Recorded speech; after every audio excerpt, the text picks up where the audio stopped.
کیا آپ نے کبھی خود کو کسی ایسے رویے کے دائرے میں پھنسا ہوا پایا ہے جسے آپ توڑ نہیں پا رہے؟ شاید یہ کوئی بری عادت ہو، بار بار سامنے آنے والا رشتے کا مسئلہ، یا کوئی روحانی کشمکش جو بار بار لوٹ آتی ہے۔ یقین کریں، آپ اکیلے نہیں ہیں۔ آج ہم اسرائیل کی تاریخ کے ایک ایسے دور میں جھانکیں گے جو ہمیں گناہ، اس کے نتائج، توبہ اور نجات کے ایک ایسے چکر کو دکھاتا ہے جو تقریباً ایک صدی پر محیط ہے۔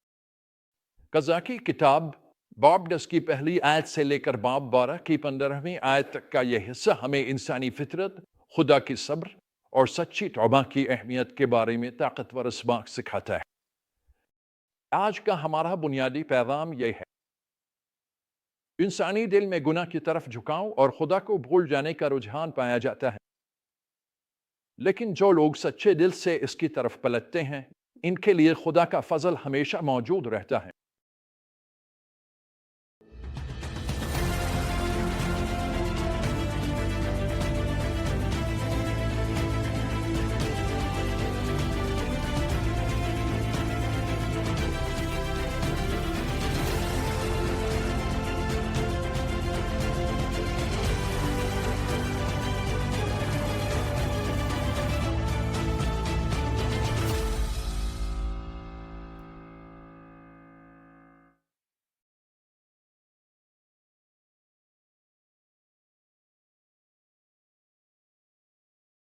جب ہم قضا باب 10 کو کھولتے ہیں تو ہمیں دو قاضیوں، ٹولر اور آر کی مختصر جھلک ملتی ہے جنہوں نے مجموعی طور پر 45 سال تک بنی اسرائیل کی قیادت، لیکن پھر ہم آیت 6 میں ایک جانی پہچانی تکرار دیکھتے ہیں۔ پھر بنی اسرائیل نے خداوند کی نظر میں برائی کی۔ یہ ایک ایسا سلسلہ قائم کرتا ہے جو ہم پہلے بھی دیکھ چکے ہیں اور آگے بھی دیکھیں گے۔ بنی اسرائیل خدا سے منہ موڑ کر بتوں کی عبادت کرنے لگتے ہیں۔ خدا انہیں دشمنوں کے ظلم و ستم کا سامنا کرنے دیتا ہے۔ پھر بنی اسرائیل خدا سے مدد کے لیے فریاد کرتے ہیں اور خدا ایک قاضی کو ان کی نجات کے لیے کھڑا کرتا ہے۔ یہ سلسلہ انسانی فطرت کے بارے میں ایک اہم حقیقت کو ظاہر کرتا ہے۔ خدا کی نجات اور برکت کا تجربہ کرنے کے باوجود ہمارے دلوں میں اس سے دور ہونے کا رجحان پایا جاتا ہے۔ ہم یہ رجحان بنی اسرائیل کی تاریخ میں نمایاں طور پر دیکھتے ہیں، یہاں تک کہ ابتدا میں آدم اور حوا کے وقت سے ہم اسے موسیٰ اور یشوع کے زمانے میں بھی دیکھتے ہیں۔ لیکن اگر ہم ایمانداری سے دیکھیں تو ہم اپنی زندگیوں میں بھی یہی رجحان پاتے ہیں۔ آیات 11 سے 14 میں بنی اسرائیل کی مدد کے لیے خدا کا جواب خاص طور پر چونکا دینے والا ہے۔ وہ انہیں یاد دلاتا ہے کہ اس نے پہلے کتنی بار انہیں بچایا، اور پھر کہتا ہے، جاؤ اور ان دیوتاؤں کو پکارو جنہیں تم نے چنا ہے، دیکھیں کہ وہ تمہیں مصیبت کے وقت بچاتے ہیں یا نہیں۔ یہ سخت سرزنش ہمیں دکھاتی ہے کہ خدا ہماری روحانی بے وفائی کو سنجیدگی سے لیتا ہے۔ وہ ایسا معبود نہیں جو صرف آخری حل کے طور پر یاد کیا جائے، جب ہم اپنی تمام دوسری راہیں آزما چکے ہوتے ہیں۔ لیکن پھر آیات 15 اور 16 میں ہمیں سچی توبہ کی ایک خوبصورت تصویر نظر آتی ہے۔ بنی اسرائیل کہتے ہیں، ہم نے گناہ کیا ہے، ہمارے ساتھ جو بھی تجھے بہتر لگے وہی کر، لیکن برا کرم ہمیں ابھی بچا لے۔ پھر انہوں نے اپنے غیر ملکی دیوتاؤں کو چھوڑ دیا اور خداوند کی عبادت کی۔ یہ حقیقی واپسی خدا کے دل کو چھو گئی اور وہ بنی اسرائیل کی مصیبت کو مزید برداشت نہ کر سکا۔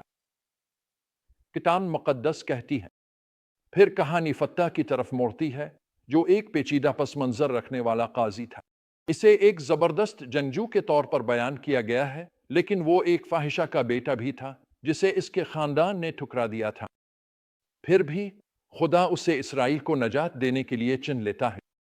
یہ ہمیں یاد دلاتا ہے کہ خدا اکثر غیر متوقع لوگوں کے ذریعے اپنے مقاصد پورے کرتا ہے۔ باب 11 میں فتح کی امونی بادشاہ کے ساتھ گفتگو۔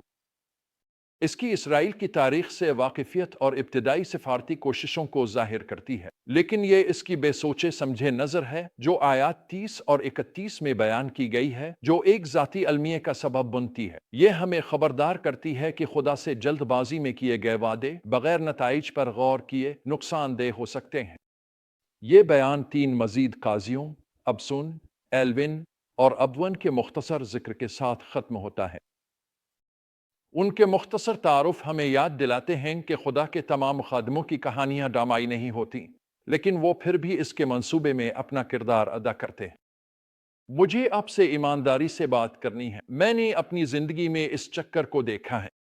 کئی بار ایسا ہوا ہے کہ مجھے روحانی تجدید کی ضرورت پڑی۔ یہ وقت اکثر برکت کے دور کے بعد آتا ہے، جب میں آرام دہ محسوس کرنے لگتا ہوں اور اپنی چوکسی کھو دیتا ہوں۔ مجھے ایک موقع یاد ہے جب مجھے کینسر کی تشخیص ہوئی تھی۔ 3 ماہ کا ایک عرصہ تھا جب میں نہ سفر کر سکتا تھا اور نہ ہی خدمت انجام دے سکتا تھا۔ میں صرف گھر پر رہ کر سرجری سے صحت یاب ہونے کے علاوہ کچھ نہیں کر سکتا تھا۔ لیکن اسی جبریب عملی کے دوران میں نے خدا کو پکارا اور اس نے مجھے نئی زندگی بخشی۔ اس نے آسمان سے تازگی بھیجی اور میں نے اس کی حضوری کو اس طرح محسوس کیا جیسے پہلے کبھی نہ کیا تھا۔ تشخیص سے پہلے میں نے خدا کو غیر معمولی طریقوں سے کام کرتے دیکھا تھا۔ میں نے دنیا کے کچھ بڑے اجتماعات میں منادی کی تھی اور ہزاروں لوگوں کو مسیح کی طرف آتے دیکھا تھا، لیکن اس کے نتیجے میں خدمت میں اتنا مصروف ہو گیا تھا کہ میں نے خدا کے ساتھ اپنی قربت کھو دی تھی۔ جس طرح بنی اسرائیل کو بار بار خدا کی طرف لوٹنے کی ضرورت تھی، اسی طرح مجھے بھی اس کی طرف واپس جانے کی ضرورت تھی۔ مجھے واپس لانے کے لیے کینسر کی تشخیص کا ایک تاریک لمحہ درکار تھا، لیکن جب میں نے جواب دیا تو وہ وفادار تھا۔ وہ مجھ سے ملا، اس نے مجھے زندہ کیا۔ اس کی محبت واقعی حیرت انگیز ہے۔ تو آج کے دن یہ حوالہ آپ اور میرے لیے کیا معنی رکھتا ہے؟ ہم ان سچائیوں کو اپنی زندگی میں کیسے لاگو کر سکتے ہیں؟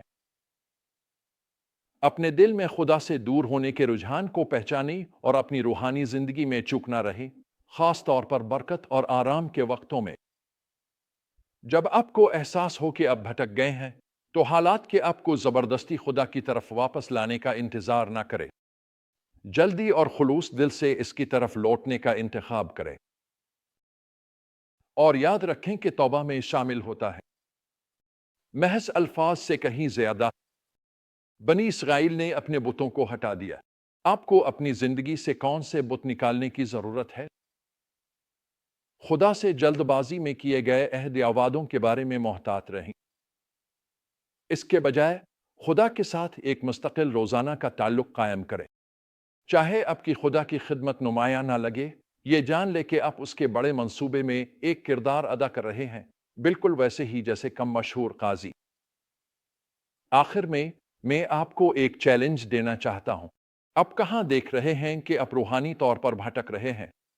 آج آپ کو کیا کرنے کی ضرورت ہے تاکہ مکمل طور پر خدا کی طرف لوٹ سکیں؟ خدا کا فضل اب بھی دستیاب ہے۔ اس کی محبت آپ کے لیے کبھی نہیں بدلتی۔